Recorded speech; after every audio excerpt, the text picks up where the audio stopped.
পাঁচ প্রকারের মহিলা যারা নামাজ পড়েও জাহান্নামে যাবে, রোজা রাখলেও জাহান্নামে যাবে, হজ করলেও জাহান্নামে যাবে, হাজার হাজার টাকা দান সদ্গা করলে কোথায় যাবে? জাহান্নামে যাবে।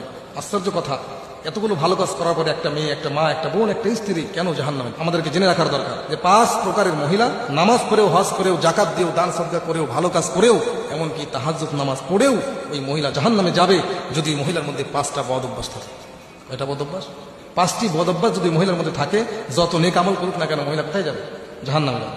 বিশেষ করে আমার মা বোনদের এই কথাগুলো বিশেষ করে খেয়াল করার দরকার, যে পাঁচটি বদ অভ্যাস যেন আমার মধ্যে না থাকে।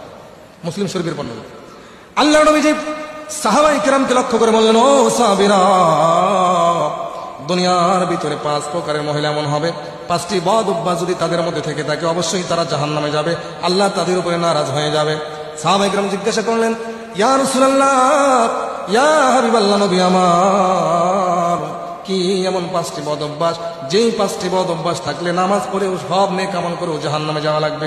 নবীজি জানিয়ে দিলেন মুসলিমের বর্ণনা, এক নাম্বার, যেই নারী তার মাথার চুলগুলোকে খোলা রাখার অভ্যাস করে ফেলবে, যেই মহিলা তার মাথার চুলগুলোকে খোলা রাখবে, পরপুরুষের সামনে মাথায় কোনো ঘোমটা দিবে না, কাপড় দিবে না, নিজের চুলকে পরপুরুষকে সামনে নিয়ে পরপুরুষের সামনে গিয়ে দেখাবে, এমন মহিলা যত নেক আমল করুক না কেন জাহান্নামে যাওয়া লাগবে।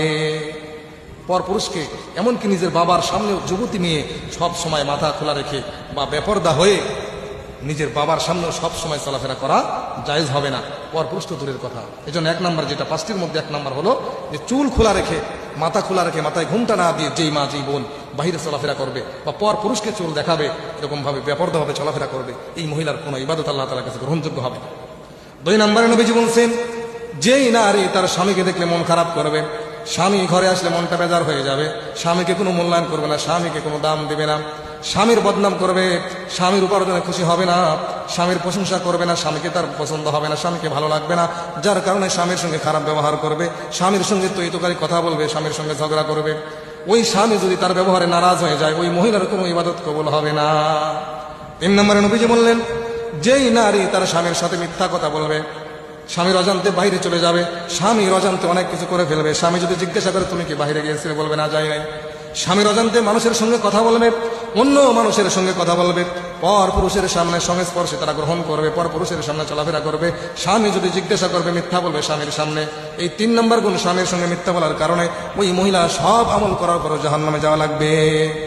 চার নম্বরে নবীজি বলছেন, যেই নারী তার স্বামীর উপার্জনে খুশি হবে না, স্বামী যা উপার্জন করবে তার উপরে খুশি হবে না, বেজার হবে, ওই নারীর ব্যবহারে যদি স্বামী নারাজ হয়ে যায়, বেজার হয়ে যায়, নামাজ কালাম যতই পড়বে না কেন ওই নারীকে জাহান্নামে যাওয়া লাগবে।